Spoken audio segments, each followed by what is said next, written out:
Hello, good morning, good afternoon, good evening, wherever you're joining from. Thanks for being here. Back for another live stream today. So welcome.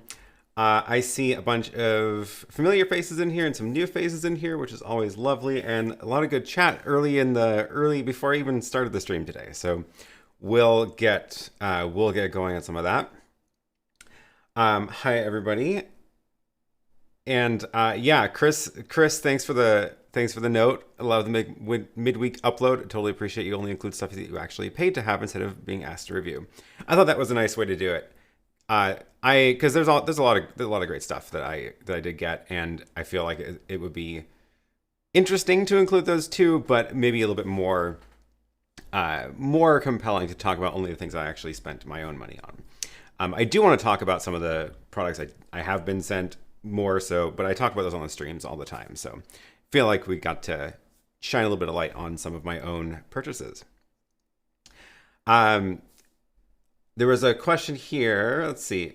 So yeah, today we are going to chat about whatever you want, really. But if you do have a question that you want to make sure catches my attention, start your message with the letter Q, and that'll filter it onto my screen in a way that I can see it without scrolling through all of the chats. And you're welcome to, of course, chat about whatever in the chat there live. But if you do want to make sure I get through the questions, put the letter Q in front. I guess we will focus on the questions about the gear that I talked about on the video from last week. But as usual, anything is fair game about video production. So feel free to drop questions and whatever. And I do have a couple of things I did want to mention. So we'll see if we can get to those, and I don't get completely distracted by looking at the comments. Philip says, is anybody still seeing a pixel or two of what I'm guessing is a sidebar keynote presentation? Did something stuck on the screen? It's so hard for me to tell from here. I don't have I need a giant monitor with my video on it. Yeah, it's very possible I messed up my keyer because I changed things around again. Surprise, surprise.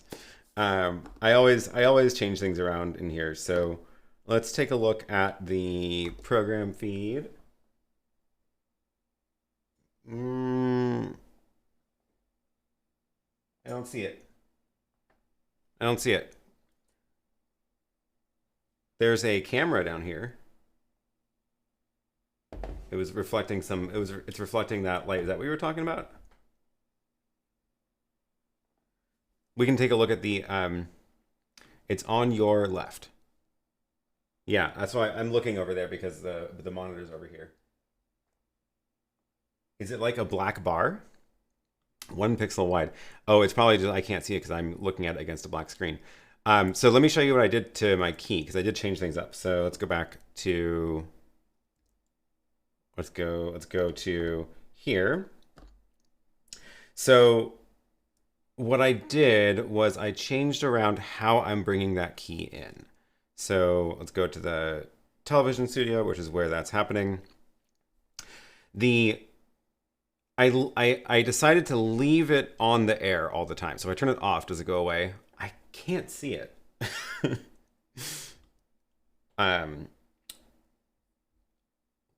Let's see. Yeah, I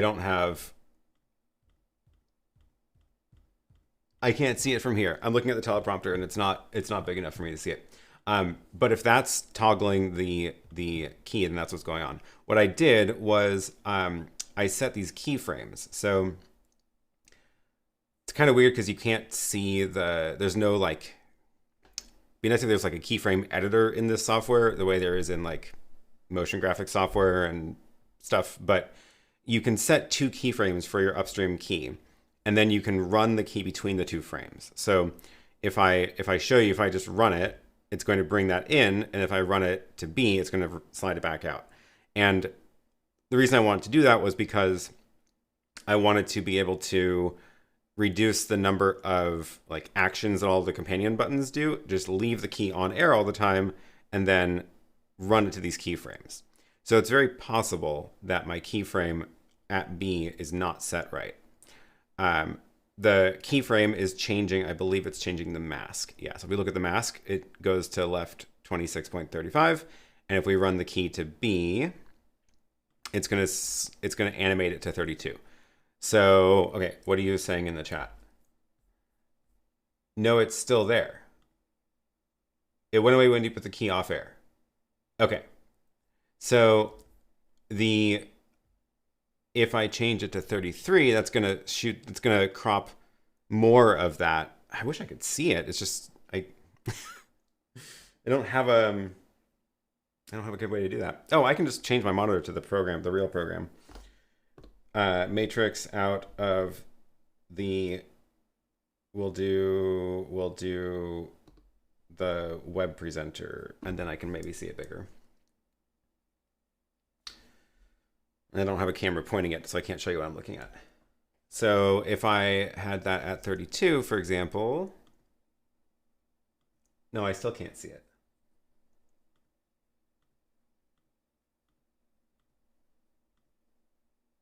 No, I can't see it. Well, we'll try this, and then we'll let you decide. Okay, back to, I want that multi-view. So it disappeared when you went to super source.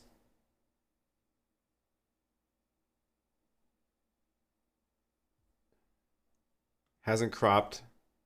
Huh. Okay, so let's just try this again. Definitely gone with 33. When you changed it to 33, it was fixed. Okay, so great. That's good. Let's run that now. Bring that in. Oh, wait. I need to update the keyframe. So that's probably still showing, even though I can't see it.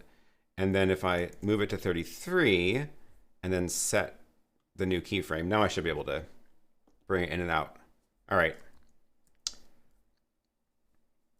33 fixed it. It's only 1 pixel wide. That's so weird. I don't know how I can't see it. Why I can't see it.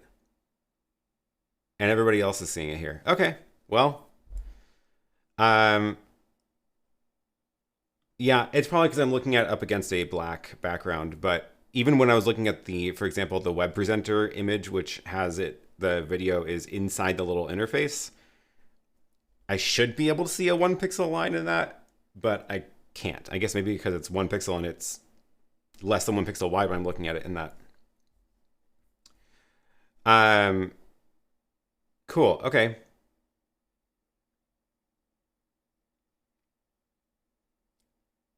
Let's fixed it now. Let's go back through the chat here and see where we, oh wow, okay. Part of it was because of the darker gradient on the right. I can only see it on the super source when it was on your background, because it is very dark over there. Yeah, it's interesting. Well, good catch. Yeah, so I changed that. I changed that up, and I think that it simplified a lot of the actions in Companion. And one of the other, oh wait, now it's off. Now it's off air. Okay, it's too many buttons. I thought my button had fixed it, or I had updated my button, but apparently my button for that is running a macro, whereas the button that starts the show it also runs that macro. Okay, now I'm just confusing myself. I did too many things at once. That's the problem with changing to all the things at the same time, is then you forget what happened. So hopefully it looks good. Moving on, now that I've thoroughly messed up my my queue. Less than 10 minutes in, and Aaron already showed us how to troubleshoot. I wonder if the program feed in the web presenter crops the feed due to the frame around the program feed in those views. Oh, so I do know that the multi-view, for example, has a border that overlaps the picture, which is really frustrating. So if you look at the multi-view of my ATEM Mini Extreme, this is all those little gray borders around the sources. They do cover up some of the image. So imagine this image is 1920 by 1080, and then it's divided into 16.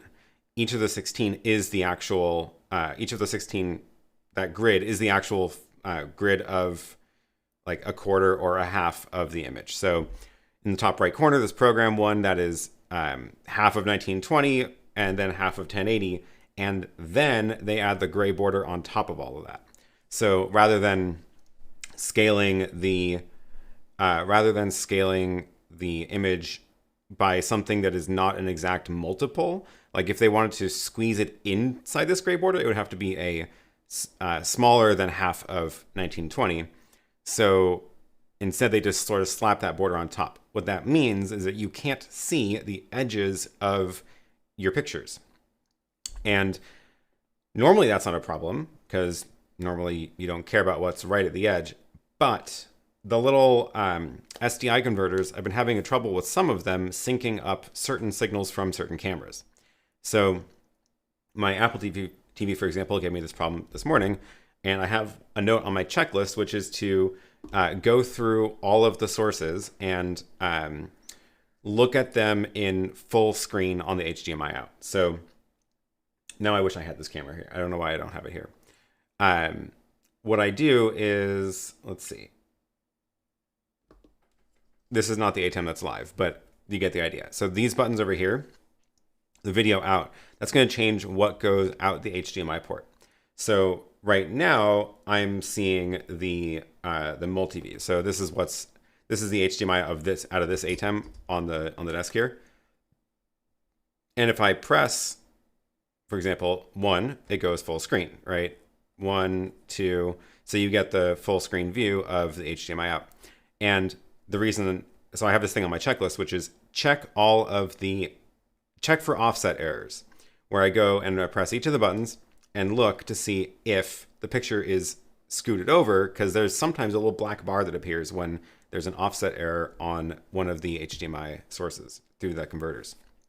So, and I can't see it when there's a gray border over it in the multi-view. So I have to go full screen in order to actually see if it's a problem. So that's one of the things on my checklist, and thankfully I caught one of them, which was the Apple TV.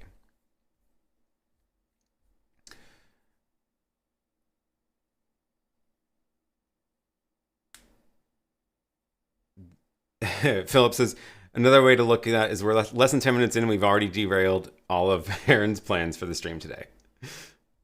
Yeah.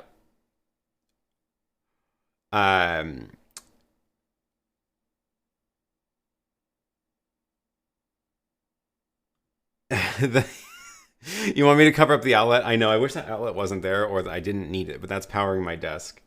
I could, I guess, zoom in a little bit to get rid of it, but then I feel like it's just a little bit too close of a picture. But maybe I'll change that. One of the other, actually, when I accidentally when I filmed I think it was the last video that I did last week, I accidentally left this stool in the middle of my floor, and it happened to be right there, and I didn't even notice it there. And I was editing the video, and I was like, "Oh, the outlet's gone. What's that little black smudge?" So there you go, covered it up.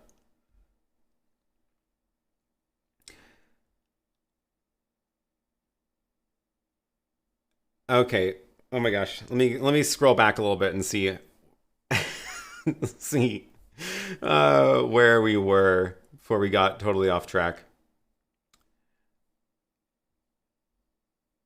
I saw a question that I wanted to talk about. There it is, from Carl. What kept the DJI Mini 2 off the list?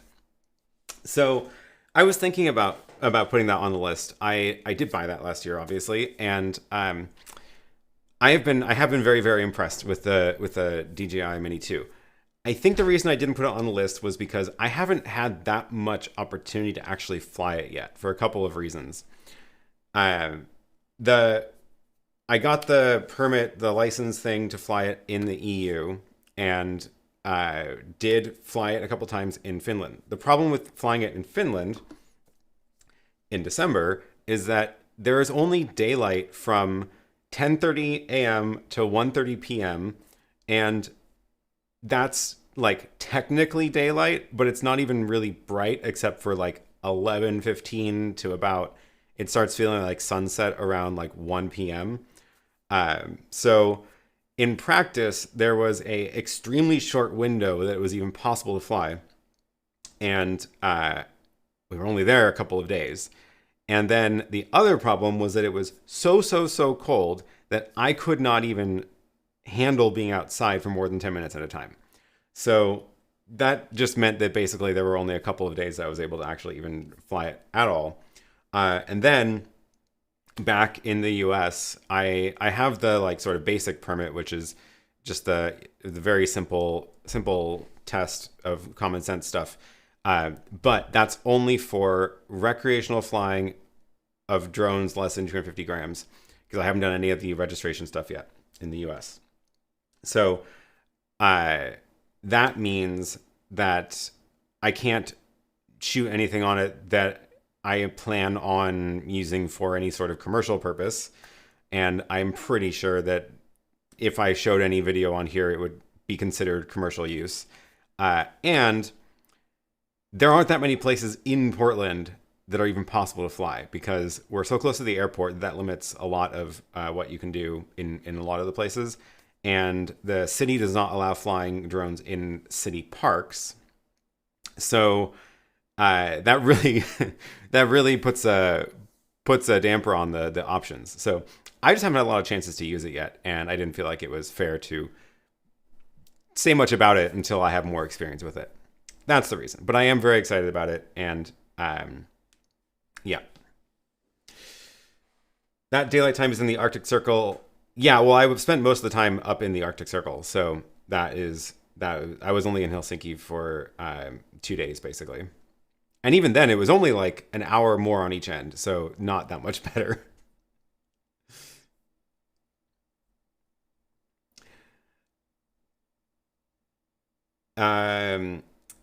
Okay, so that was that one. What else are... Oh, TechCon says, I unfortunately live in a no-fly zone, so unfortunately I can't even fly a drone in the first 50 kilometers. That's too bad. Yep. What bitrate are we streaming at? We are streaming at the setting on the web presenter called Streaming High, and it is hovering right around 6 megabits a second right now.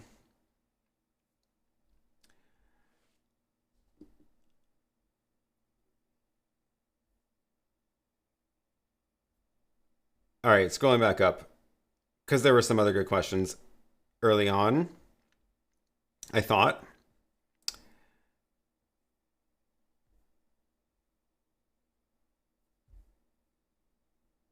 Nope. Oh, yes, here we go. This is a good one. Let's see. I need a good setup for a church live streaming with one camera. What do you recommend? I only get to pick one. I don't know if there's like a clear good one camera that I would recommend. I think it probably depends on what else you're going to be considering. So like I don't have any experience with PTZ cameras, but I know that a lot of people do use those in those settings so that they can move them around and do follow shots. Those end up being pretty expensive though, so may not be the best place to start. Another good camera to start off with, although maybe not for in a venue like that, but I'm a big fan of the Lumix G7, which is actually it's not this one, but it's the one at my other set, and it is also it's this camera. This is the Lumix G7, and I like that one because it's a pretty affordable way to get into the mirrorless line, Micro Four Thirds line, and then you can get a bunch of different lenses for it. So if you do want like a super zoomed in lens, you can do that. You can swap it out with a wider lens if you want. The GH5 is a fantastic camera, but it's a lot more expensive, but it is a lot better also. Although, again, I don't know if this is like what I would recommend for like a more or less fixed camera that's going to just always be there. This camera that I'm on right now, this is the Blackmagic Pocket 4K, and this one might be a good option just because it is like, it's remote controllable, which is nice because you can control it from the ATEM or from Bluetooth. I actually mostly use my phone to set the focus and stuff on it, which is nice. So you don't have to have it right next to you. And honestly, I leave it on a lot of the time. So I never worry about like whether it's going to shut off on me randomly, or that's one of the problems with some of these style is that they really want to do power saving stuff, and you usually can disable that. And I do have my Lumix G7s set to, you know, not go to sleep and all that kind of stuff. Actually, the one at my desk has basically not been turned off since March 2020 at this point. But the Pocket 4K is also a really good option for that. Also Micro Four Thirds. All of those options, if you think autofocus is something you need, which I probably wouldn't say it's something you need for the church setting where you're pretty much just going to be a fixed camera on the stage. None of those cameras have good autofocus. So don't go into those thinking you're going to be doing like sports video where you're going to be zooming around and people are coming in and out of the shot. So Sony cameras are way better autofocus if that's something you need. And then Andre says, my mouse is struggling. Here we go. Andre says, I would say either a ZV-E10 or an A6400 unless you go for way more expensive PTZ. The A6400 is a really good option too, and that's actually my overhead camera, and you'll notice that the autofocus on this one is actually decent, and it's able to just sort of handle that. The autofocus on the ZV-E10 is even better, which is nice. But again, I don't know if autofocus is something that's important for that setting where you're really just stationary camera, stationary stage. Getting some more comments in about this.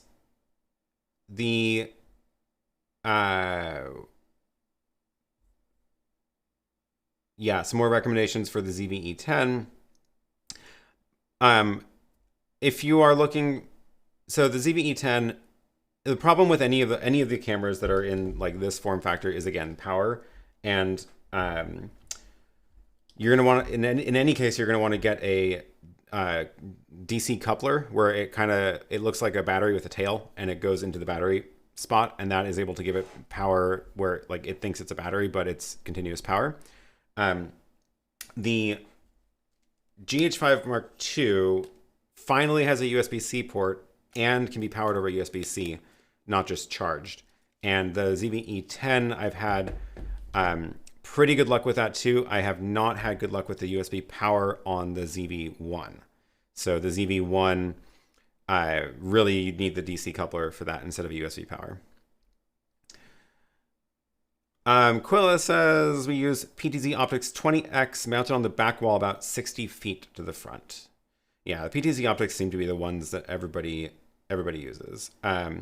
Graham says you use a PTZ Optics remote control camera at the church I work in and a cheap Chinese clone. Yeah, one of the other factors here is how far away is your camera from your streaming stuff? Because if you're able to set it up in a way where you're like in a video booth in the back and you have a camera right there and you're streaming stuff right there, then the cable is really short and that's fine.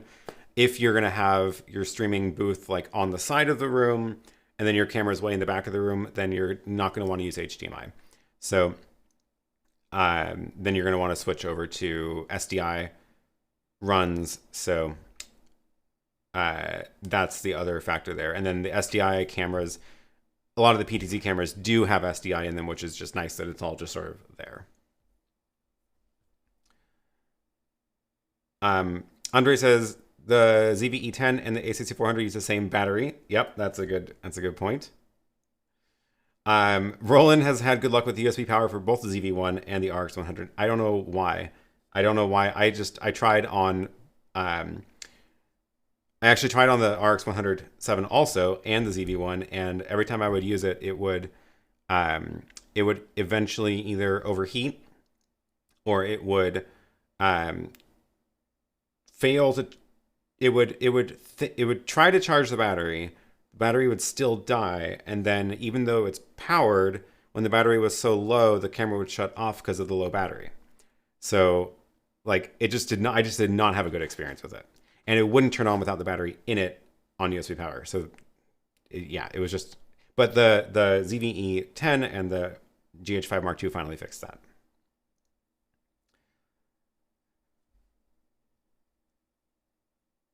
Another tip is to buy a better camera than a cheap one. PTZ Optics is a nice PTZ camera.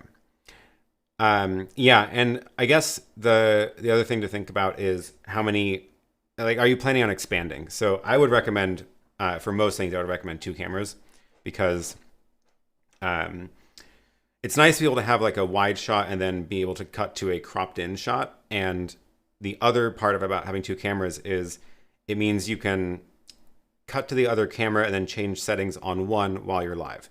So obviously I can't do that here because I can't reach my cameras, but if I'm filming somebody else, what I would very often do in conference settings, which is a similar idea, I would often have 2 cameras in my little video booth and filming the stage, and then I'd be like, oh, I need to move this camera because this speaker has decided they're going to be parked on the other side of the stage for this talk, and I don't want to just like pan that shot while it's live, and I don't like the way that zooming in and out looks when it's live either. So I would cut to the wide shot, take my close-up, move it, refocus, recenter, cut back to it.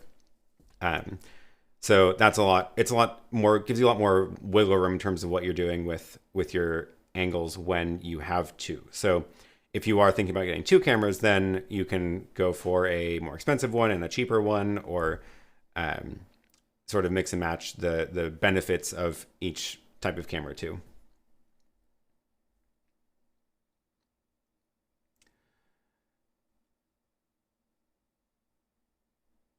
Philip said, I do a weekly company internal event with a Sony ZV-1 and Elgato Cam Link. Not USB stream from the camera, says you cannot record to SD and live stream direct to USB. I didn't actually realize that was a limit of that camera. That's interesting.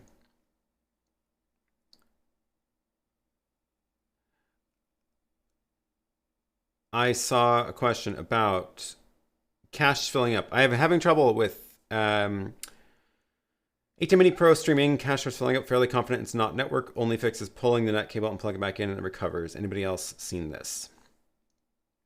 Definitely sounds like a bandwidth issue. So first thing I would do is drop down the quality to see if that fixes it, because if you're trying to push more data out than the internet connection can support, that's what's going to happen.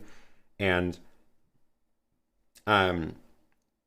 pulling out the plug basically means that the ATEM is going to recognize that it's offline and then stop trying to stream, so it'll dump everything and then start over. So I would start by dropping down to a lower streaming setting. So you can do that with you can do that in, I'm on the wrong ATEM here, in your ATEM software control. You can go, when you're streaming somewhere, this is the setting for it. I'm streaming right now at streaming high, which is about 6 megabits at 30 frames a second. And if you drop down, it'll use less data, less bandwidth to encode that stream. And that hopefully will be a good place to start.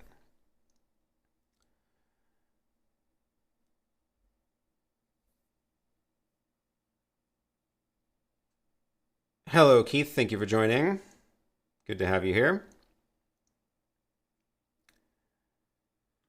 Harold says, I've been using the ZV-1 for more than a year, powered through USB, never had a single problem. That's so fascinating. I don't know why I had so much trouble with it.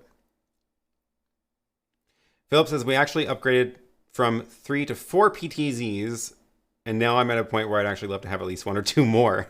It's a lot of cameras. That's great.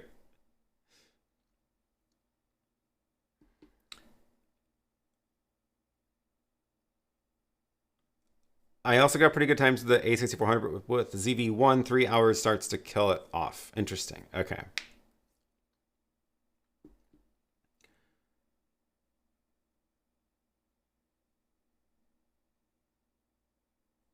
Okay. Oh, here's a good question. How do you focus the Lumix G7 as there is no Bluetooth or Wi-Fi possible during clean feed on HDMI? It is a challenge. So the one at that desk is basically I can reach it. I can just, it's close enough that it's right at my monitor, so I can just reach out my hand and tap the screen. I usually use the touch screen, so I like tap on my face and it will do the autofocus. This one that's looking at the rack is, again, it's right here. I can reach it and I can refocus on stuff. Let's see if I can make it do that. Yeah, you can see it's doing the little focus pulsing thing when I tap it.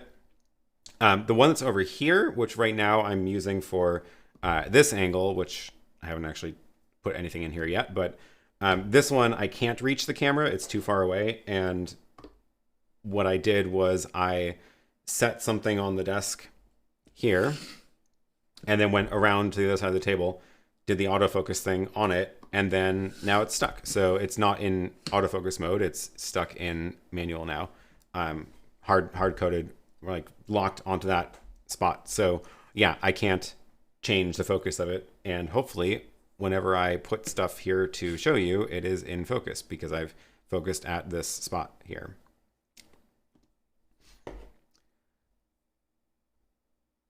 Not the best solution. That's one of the limits of those cameras. But the Blackmagic one, this one is way too far away for me to reach. And the other problem is if I'm behind it, then there's nothing here to focus on. So I need like a model that I can just like one of those foam people for clothing, and then I can like focus on that. But in the meantime, I use my phone, and that one does have Bluetooth, so I can go into the Bluetooth and focus the camera, turn on focus peaking.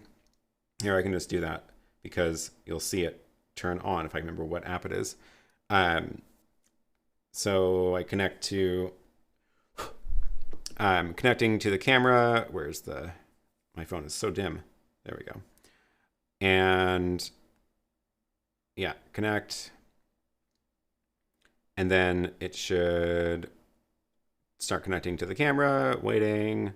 There we go. And I can go in here, turn on focus assist. And now when I go back to this, you'll see the little red things showing me what's in focus. And then what I will usually do is bring it up full on my monitor here, which gives me a really large 27-inch version of that picture. And then I can fiddle with the focus until it looks right. And that is a nice solution.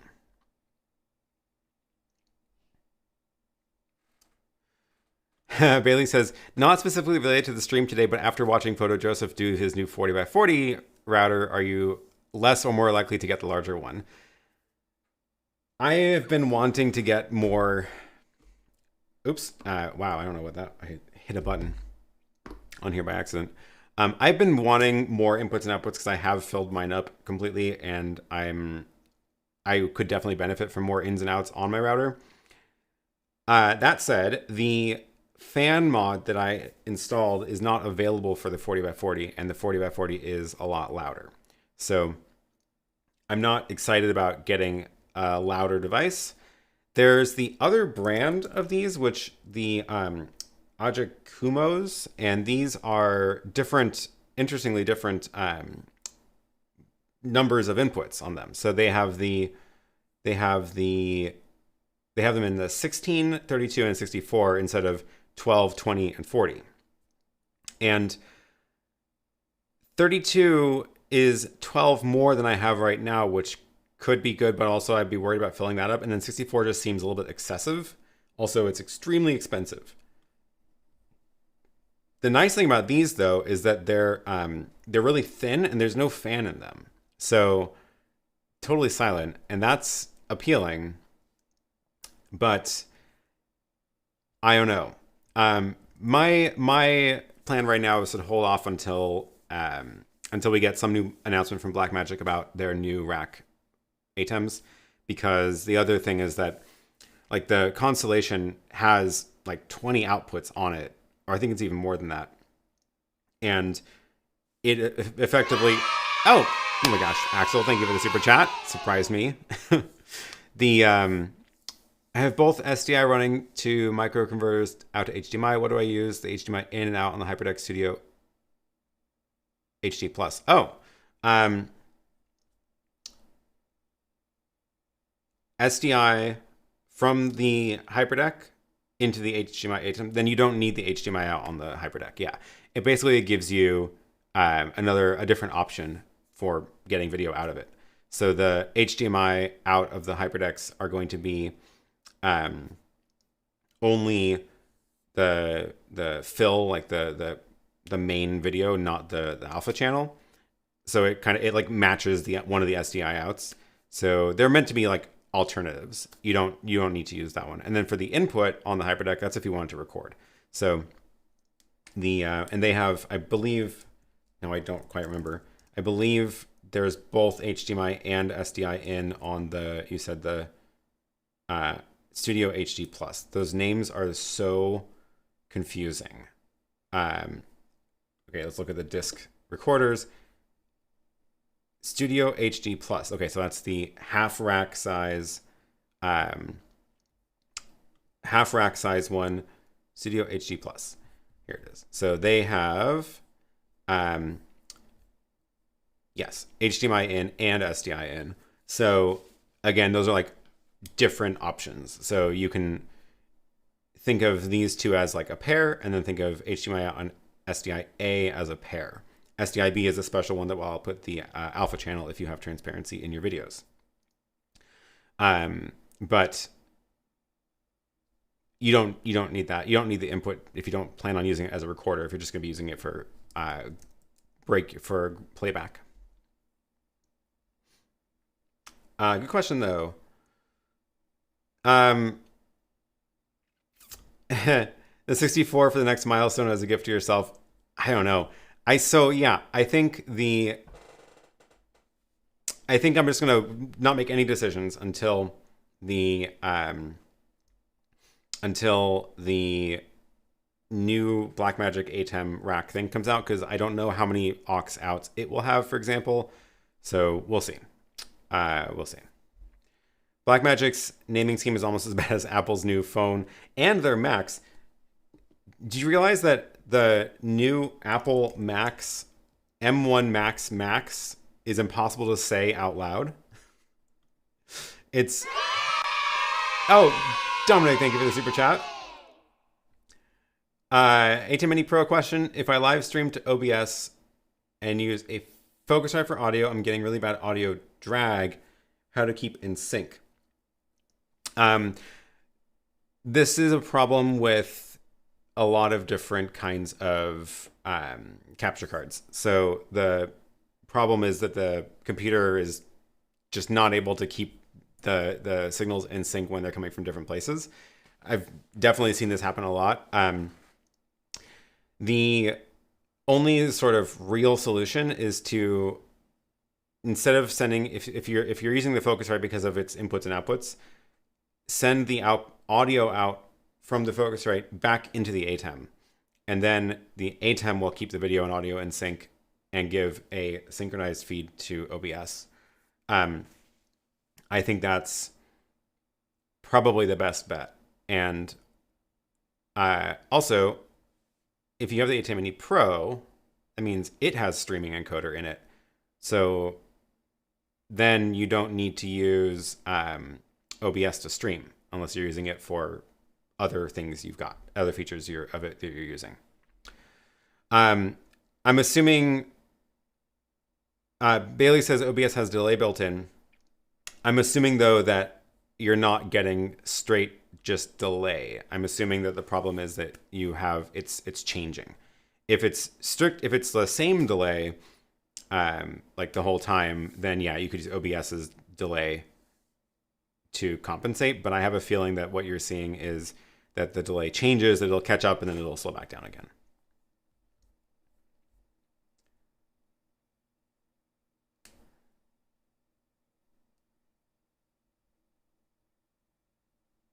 Does the 64 port matrix support companion?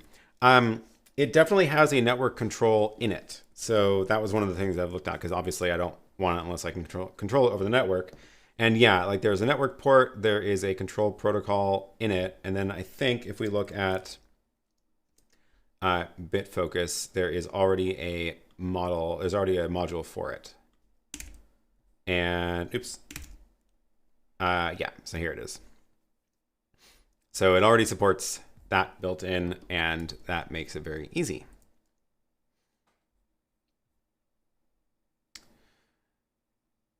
Oh boy, I also recorded a whole 2.5 hour podcast with serious auto drag.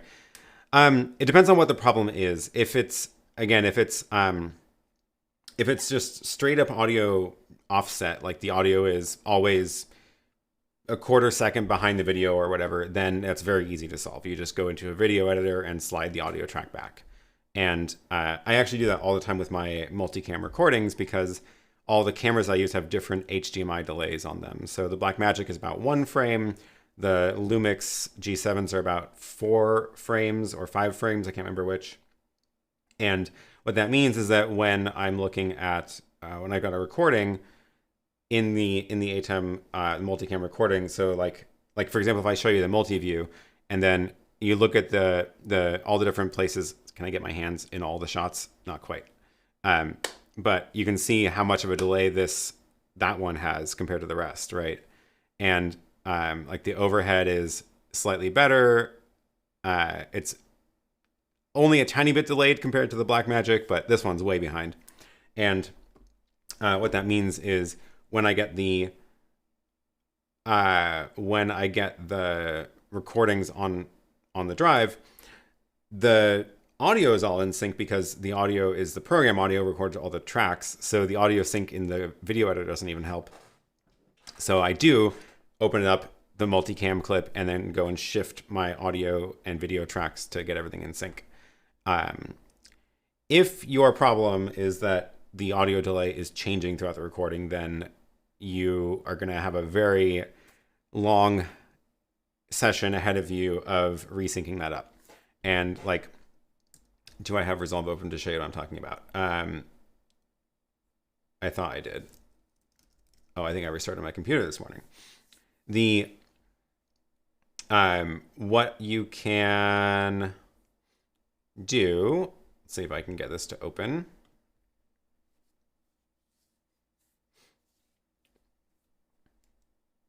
What you can do I'm going to use Resolve, but it doesn't matter what video editor you're using.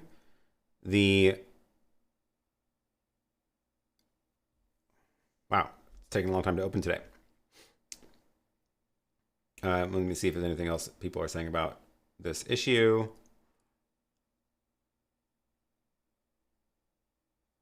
Yeah, Roland is suggesting what I'm about to do. Go realign the audio with the video.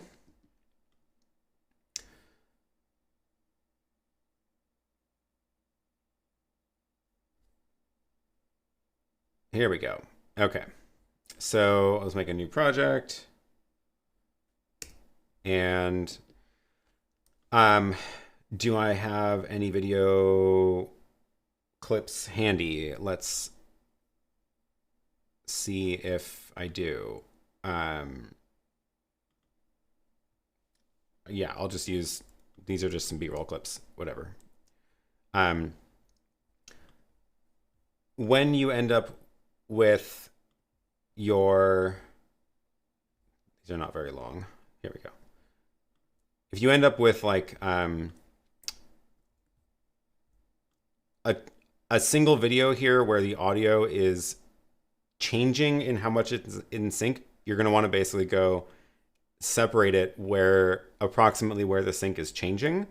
And then you can go and unlink the audio from the video, which they're probably going to be linked together. And now you can shift that audio back. You can shift that one forward or whatever it is to fix the sync. And it's going to be a long, long process to fix that all up if the sync is changing within the video clip. That's all I wanted to show you.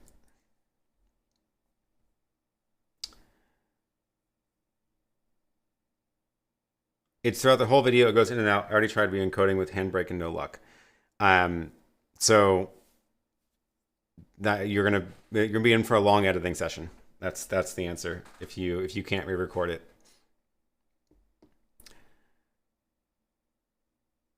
Philip says, do you have any guesses as to when Blackmagic might have their next product announcement live stream? No, I wish I did. Every milestone that it should have been at already has passed. So we had NAB, we had IBC, CES was this week, and I mean, not that they would launch it at CES, but I don't know. Hopefully, what was the last one? Last time they did the ATEM announcement was, I think it was February or March. So maybe a year later. Who knows? Who knows?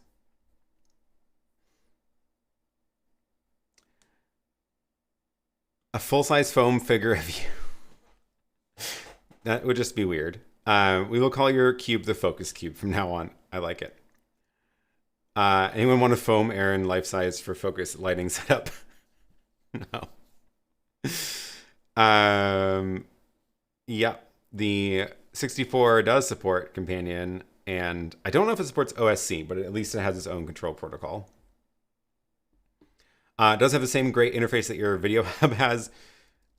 This is the interface from Blackmagic, which like definitely came from what is this, like 2004 era design.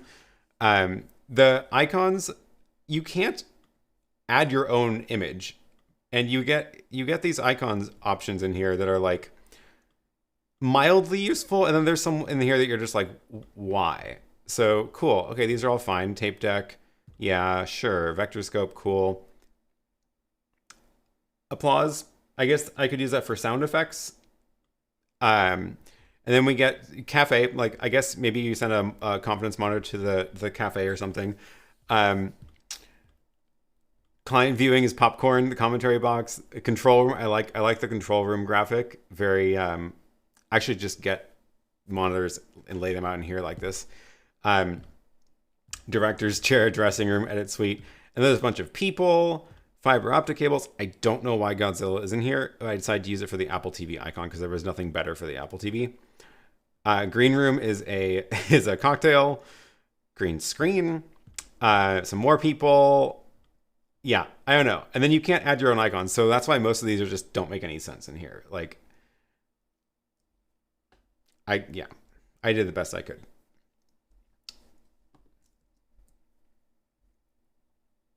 Roland says, I got an MR18 like yours. Very non-intuitive to set up the routing through FX and all the videos docs for insider baseball in terms of lingo.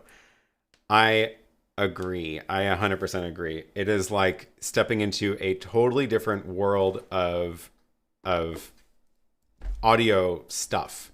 And I think one of the frustrating things too for me is when I am going into this program to set things up, the way that this is the desktop app and the iPad app is similar but ever so slightly different. And this is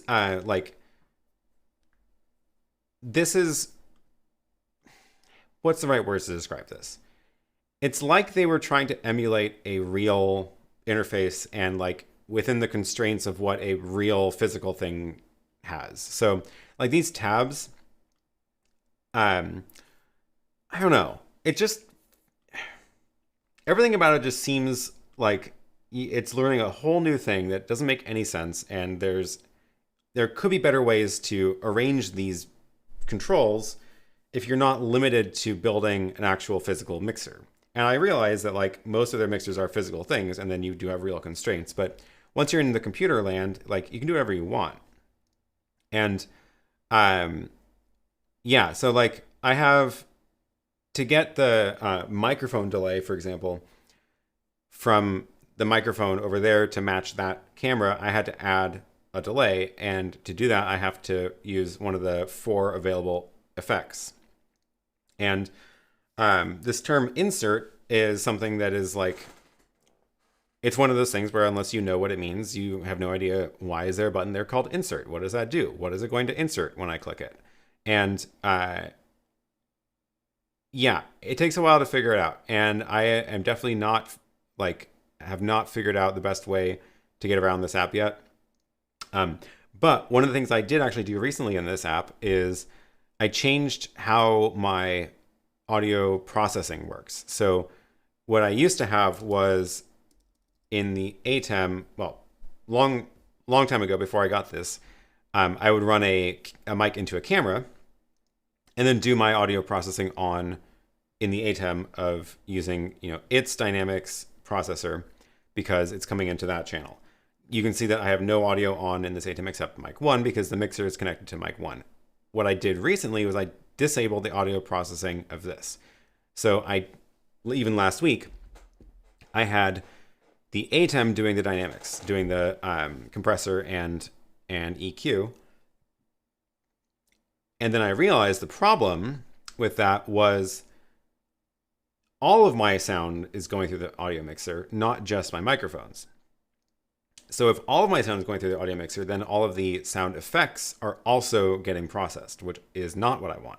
Because those sounds and like the music, all that stuff is already mixed properly. I'm just trying to process my voice separately. So I don't want to have the audio processing happening in the ATEM anymore because I'm doing it all externally. So then I had to go back into this software and add in my noise gate and my compressor here. And hopefully it sounds okay because this is new as of this stream. Oh, it looks like I don't have the compressor on this microphone. Oh, it's only on the desk microphone. So I do have a noise gate in here. And is this actually, oh, it's not on. Okay, now it's on. I don't think it's actually doing anything. How do I edit this? Compressor. So this is an example of what I mean. Like, okay, here I'm looking at the channel for this microphone, table microphone. Here is a nice little picture showing me what the compressor is doing. It's not on, cool. Why can't I click it? I'm clicking it, it's not doing anything. I have to instead go up to here, up on this tab, and then make sure that my channel that I want to edit is still selected, and now I can edit the compressor. It's just one of those things, like, you're not a touchscreen anymore. Like when this is a little tiny LCD display on a physical board and you only have physical buttons on the side, I get it, but we're not in that world anymore. So yeah, I don't have any of the compressor set on this microphone, so hopefully it sounds okay. But I do have the gate set on this mic because otherwise there's background hiss that's just always in this room. Axel, thank you for the super chat. What's the easiest and quickest way to load graphics on an SD card to play on the Hyperdeck Studio HD Plus? I want to use the key and fill, not HDMI. Demonstration for dummy, much appreciated. Sure. Okay. I like this question. So here's what we can do. I've been meaning to actually do a video about this. So this is a good prompt. The Resolve. Let me open up Resolve and go back to a project. So here is a project that has alpha transparency. It is snow falling. And can you see those? They're very small dots, so they may not show up on my screen. Here, maybe you can see them here instead. So these are, it's a little animation I made in Apple Motion, which might be open still. So going back to the beginning, like how do you get graphics with transparency? No, Motion is not open, even though it said it was. Interesting. RGB snow. So you need graphics with alpha, and there's multiple ways to do this. Apple Motion can generate graphics with an alpha channel. Keynote can generate graphics with an alpha channel. So lots of different ways to do it. This is the actual source of the RGB snow with a little particle generator. It was actually mostly just the stock one that came in Motion. Export that to Resolve. I get a file with transparency here, which I think you can confirm by looking at the video codec. It's got all the 4 channels. Do I have my little zoom? Apple ProRes 4444. So that's how you know it's got the alpha channel in it. And then this is a timeline I made that is basically that video clip looped and blurred in the middle so that it is a seamless loop. So the then when you export, first step is you have to make sure you export it with the alpha channel. So snow with alpha, QuickTime ProRes 4444, and importantly, check this box, export alpha. I don't know why they have the option of choosing 4444 if you're not going to export the alpha. And then add to render queue, render, and we get this file in a couple of seconds. And then I am going to do one more thing here, which is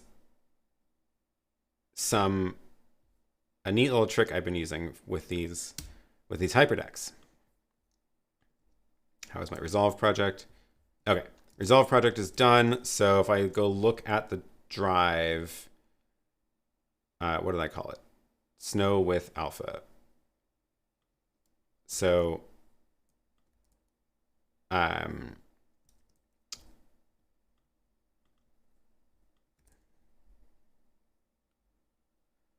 you'll want to verify that the video looks like it does have an alpha channel. And thankfully on a Mac, Finder and Quick Look actually do a good job. So you open it in Quick Look and you can just see that there is in fact an alpha channel because it's not showing me a black background. So that's good. This is ready to load onto the Hyperdeck. So to do that, you can pop the SD card into your computer, plug it back into the Hyperdeck. Again, remember that the Hyperdeck will only show you the clips that match the frame rate and resolution of the first clip on the card. I believe it's alphabetical. I don't actually know for sure. So basically don't put multiple files on an SD card unless they all match. Otherwise, some of them will be invisible. So this is 1920, 1080, 2097. That can go onto the SD card. There's a shortcut for this, which I've been using lately, which is to FTP it.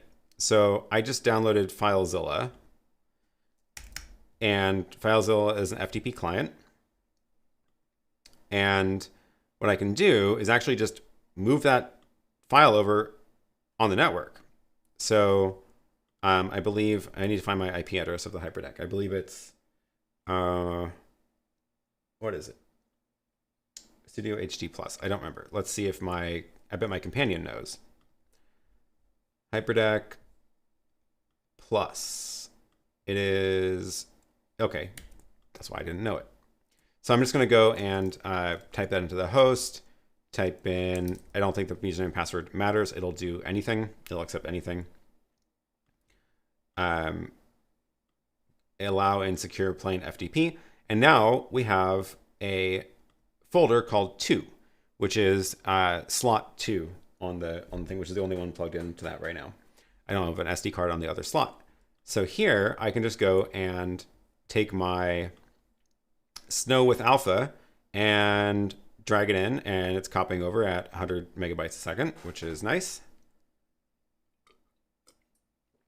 And now we've got Snow with alpha is on that SD card. Here is the problem. The Hyperdeck will not auto fetch clips on the SD card. So it does not know that file is there right now. For example, if I were to go make a companion button to play Snow, we could go Hyperdeck, let's see, it would be Hyperdeck Plus. We would say go to clip name, and here's all the names of the clips on, oh my God, I did find it. I don't know how that happened. Normally it doesn't do that. I wonder if Companion did something to it. What I was going to show was a button that's on my screen right here called Reload Clips, which is a button to do exactly that. It's a button that will tell the Hyperdeck to reload the clips from the SD card. So normally I have to press that button, and then it shows up in the list. I don't know why it showed up in the list without me pressing that button. But then we can load that, go to that clip, and then play on the Hyperdeck Plus. Thanks for the super chat. Keith, gotta go. Thanks for your continued hands-on demos and live streams. Perhaps Blackmagic will someday update that Video Hub application. Thanks for the super chat. I appreciate it. We're gonna wait a 1/10 of a second before we play that to give it a chance to go to that clip, and then we'll do a loop, single clip. So in order to actually see this, I need to reroute the input 4 to be the Hyperdeck Plus. Okay, so now if you look at my multi-view, the one that says Apple TV is now the Hyperdeck, and if I press snow, it's going to switch to that clip and start playing. And it is in fact playing, but you probably can't see it because the dots are so small. But what we can do now is make it a key. So back in here, we can use the downstream key. 1 will be that for key and fill. I don't have 2 lines running to it, but that's good enough for now. And on air. Why didn't it play? It's not moving. Hyperdeck Plus, go to clip and play.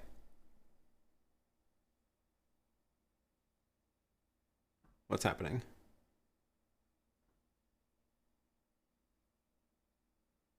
It's not moving, but the Hyperdeck is counting up. What have I done? There's something wrong with that video file? That's not good. Well, that's what I get for doing live demos. Anyway, you get the idea. What could be doing that? Interesting, actually, to note that the file is not playing in Finder either. Is something wrong with my file? I think there's something wrong with the file. What if I open it in VLC?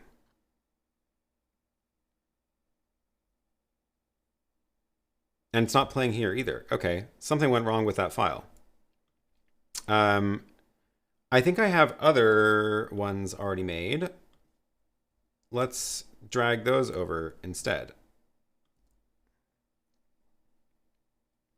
I have one from I think when I originally created it. It's called Snow Loop Transparent.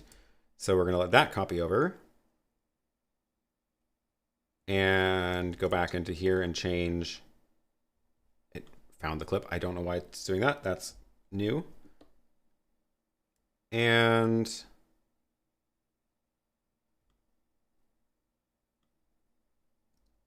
go connect. Hyperdeck is that connect, put 4. Oh my gosh, what is going on with my videos? Something is happening with my computer. Can it play other things? I think I routed the wrong Hyperdeck. That's what's happening. Matrix, ATEM 4.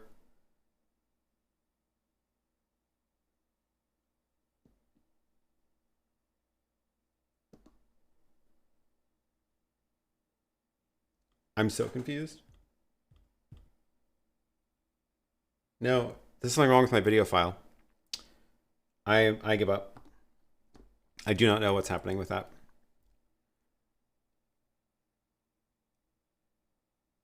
Yeah, I noticed an Apple preview it wasn't moving either. It's frozen because it's so cold. um, it. Oh, thanks for the super chat. Oh, do you know any sensible and affordable cloud-based channel playout? Not just a stream redistribution, but virtual mixer with multiple inputs. There are a couple. I play with them a little bit. Let me see if I can find you some demos I've done in the past. They are, so one is called StreamYard.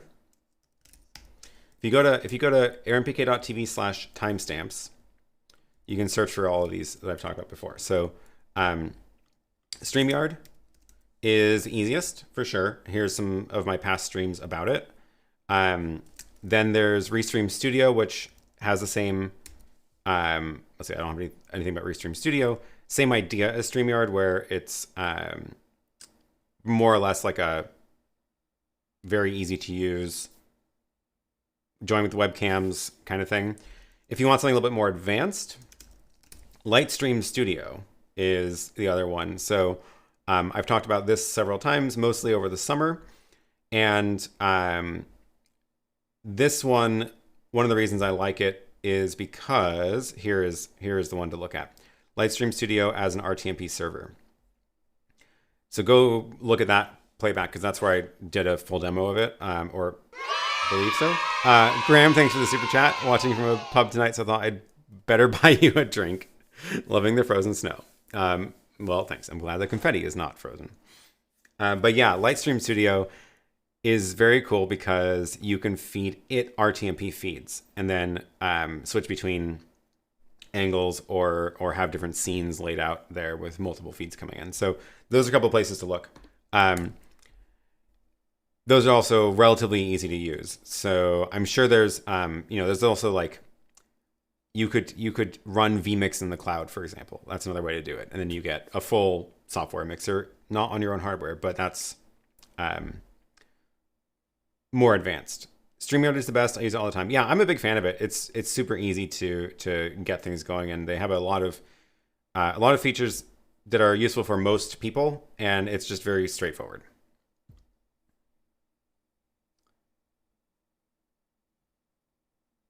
We just switched to a cooking show mode. Because of time, here's what I cooked up beforehand. The stream is so live that your chat extension brings up the super chat before it comes up in my chat window. Oh, wow. That's funny. That is surprising. Haven't you said before that the Hyperdeck gets finicky about various file formats and frame rates on the SD card? Do you need to delete the first one from the card? As far as I remember, all of the files I've put on the SD card are the same format.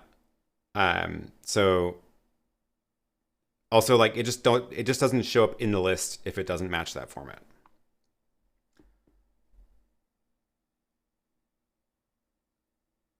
So yeah, I don't know what's going on with the Hyperdeck.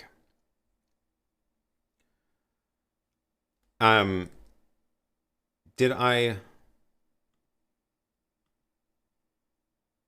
Yeah, and like, maybe I should just reboot it, because now it's not even loading the clips. So I can do that from, I think I plugged it into, no, I didn't. My new network controlled power switch, it has come in handy, but I've got the audio mixer plugged in, I've got the web presenter plugged in, and the ATEM Mini Extreme plugged into it, and I can reboot it if I tap that button, which I'm not going to do because that would kick me off the air. I thought I did plug in the Hyperdeck, but I don't know which one's which, so I don't want to just start randomly rebooting outlets. Maybe I should. That'd be fun. What's that? Wasn't that one. How about outlet 4? Ah, it was outlet 4. Okay. I should label that. Outlet 4 is Hyperdeck HD Plus. Good to know. Save outlet settings. And now I have a reboot button. Let's see if that fixed it. Loading clips, loading, connecting. There we go. And Let's play. That looks better. Snow transparent. Now it's playing. Okay, so I just crashed the Hyperdeck. Fun. And now it's alpha keyed over top of the video. Super awesome. Nice little bug there. Okay, well, we'll just leave that running for a little while. It is snowing.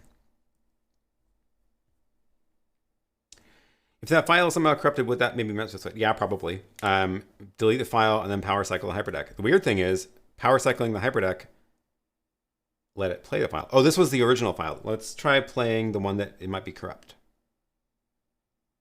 Back to here. Let's get rid of the key, and then let's see. Can we play this one? Aha.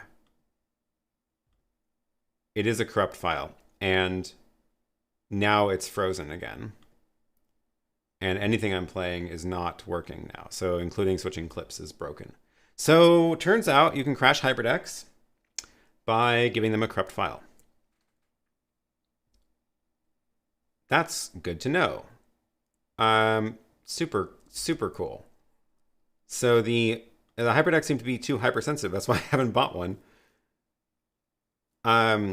Yeah, I've not seen it completely crash a Hyperdeck before, but that's wonderful. We're going to go delete that file. Oops. Go delete this one, which is the corrupt file. And then we're going to go back and reboot my Hyperdeck. And then we can wait for it to come back. There it is, loading clips, and hopefully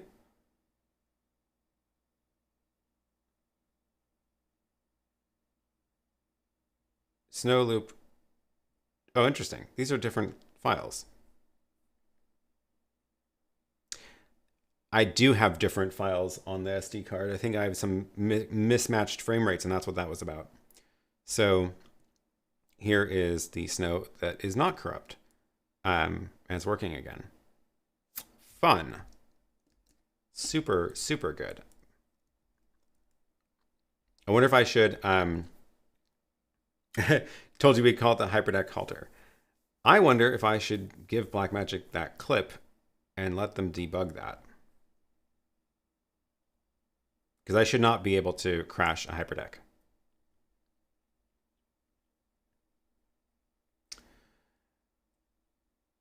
Okay, yeah.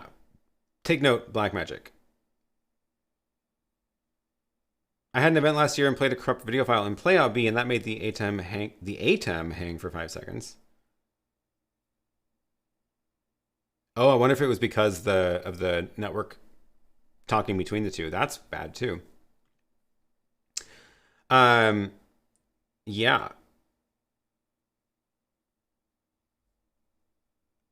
All right. Any other questions here? Because we're over time and we're going to wrap this up soon.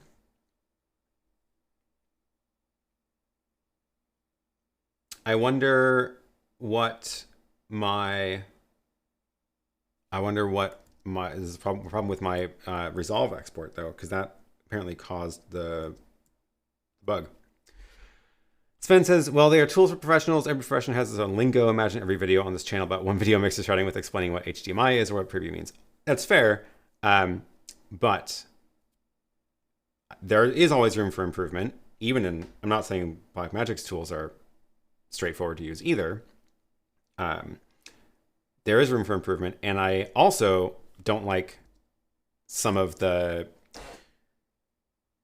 taking all of the legacy interface designs from the video world and language and bringing that into what we have now, which is much, much better.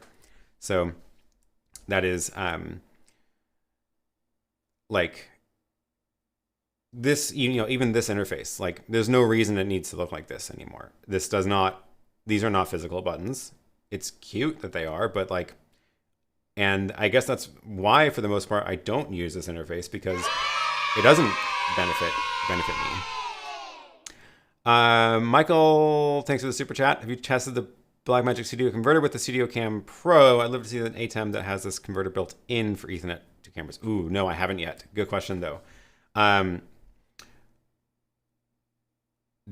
actually don't have any of the new Blackmagic cameras either. John from Here to Record has tested those out, so definitely go check out his channel. And I think he still has, I can't remember if he still has the cameras or not, but definitely check out his channel. I just dropped a link in the chat, and he's done some tests with those cameras. So unfortunately, I have not.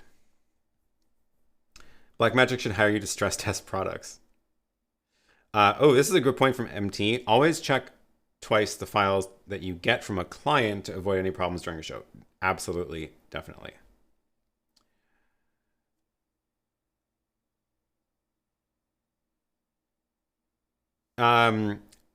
Joe, thanks for the YoloBox Pro review. I'm glad you watched it. Help me decide on my stream hardware for next month. Love the USB-C support for my stream. Cam's going to be getting the stand from you too. Awesome. Thank you so much. Thanks for joining. I appreciate it. Yeah, YoloBox is a great example of a device that is not stuck in the legacy language and interface designs of the broadcast world, because they're just like, well, everything is fair game. We are a touchscreen device, and we can make it make sense to use. So, Felix says, do you still use the M56 directly as tally lights, or did you change to tally arbiter? I actually don't have any tally lights running right now at all, and I probably should fix that. And my plan is I do want to switch to tally arbiter and not use them directly, because I now have too many other things that talk to the ATEM. So, like I have Companion, and I have Mix Effect, and I have my computer. And I don't want to run the risk of hitting up against that 5 device limit. We're going to wrap up soon. Famous last words. Back to XAir software. We really are going to wrap up soon though. Back to XAir software. I had to double check. I can press the compressor button and it reacts everywhere I find it to this channel. Oh yeah, that's actually one of the super confusing things that it took me a while to realize was happening. Is some of the things in here, like here, this is the example. If you press this, I'm on the compressor tab, and I press compressor here, which turns on the compressor, although I don't think it's really doing anything right now. And then if you go back over to channel, it's now pushed over here. And like, I get why they do that, but it sometimes, this was not the best example of it, but there are some other ones where I'm like, looking through the pages of buttons, and it's super not clear to me what sections of the app are reflecting what I just navigated to. So like when I go down to these buses, these faders change based on the bus that I'm editing, but the top part doesn't change, of course. That makes sense now that I know that. But so many other things just sort of like the top part changes based on what channel I'm editing here, right? But is this the channel or the channel in the bus? I don't know. There's just like, there's a lot to learn, and it is not obvious. And if I had more experience with audio hardware that this is emulating, it would make a lot more sense.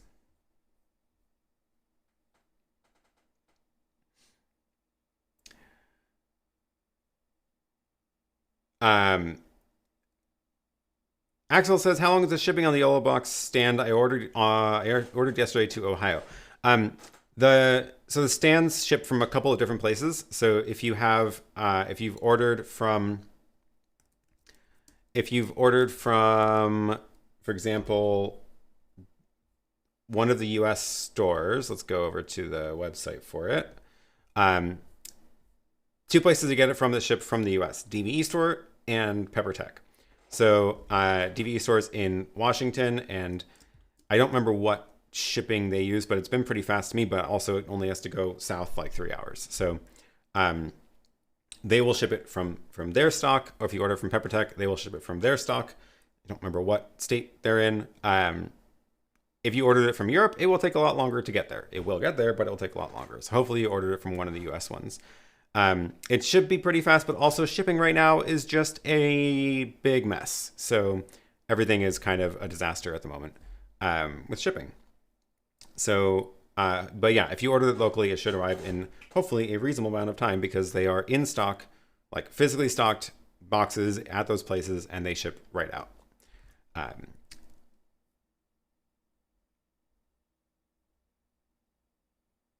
Randy says, try the Mixin Station Pro software, much more intuitive audio interface for the XR. Ooh, that is a good tip. Although Roland says I found it even less intuitive. I'll give it a shot. It could be worth trying some other different way of looking at it. The iPad app is also like just different enough that sometimes it's confusing as well. But my ultimate goal is to really only use that for setup, and then like when I'm turning on and off and adjusting things during a stream, I'm not touching the mixer software at all. It's all automated through Companion. So like if I show you the button that says start the show, one of the things it does is talks to the XR and mutes channel 2, which is unmutes channel 2, which is this microphone because I'm starting at the table. When I go start the show at the other place, it will instead mute the table mic and unmute channel 1. So I like just having all those stuff already scripted. Then I don't have to deal with this live because this is not something I am comfortable with editing live, especially if I'm also on the show. Cool. Okay. I guess it depends on your background, move from analog to the digital world. Yeah, definitely does depend on your background because a lot of these are taking terms and interface elements from one thing and bringing it into a different world. And that's to make it make sense to people who are coming from that world. And then it just doesn't make sense to learn those terms if you're not from that.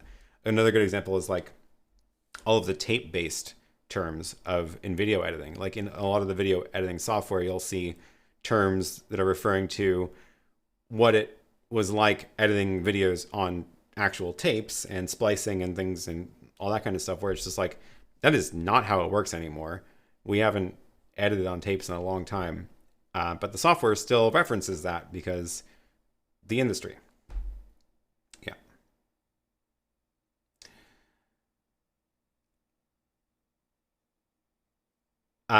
Okay.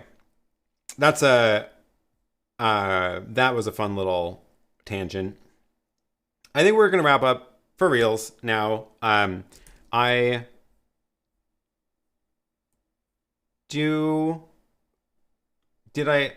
hey, that was actually on my list to talk about, so that wasn't totally off track. I actually did want to talk about moving my audio into the MR18.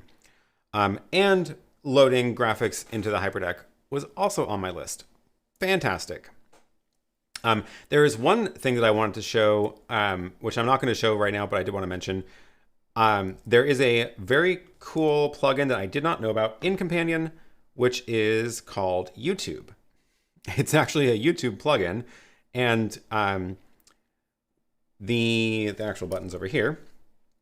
And what it does is it can actually monitor the status and control the status of the streams. I mentioned, I think it was last week, that like you can't press that go live button on the YouTube interface because it's like a button on the webpage.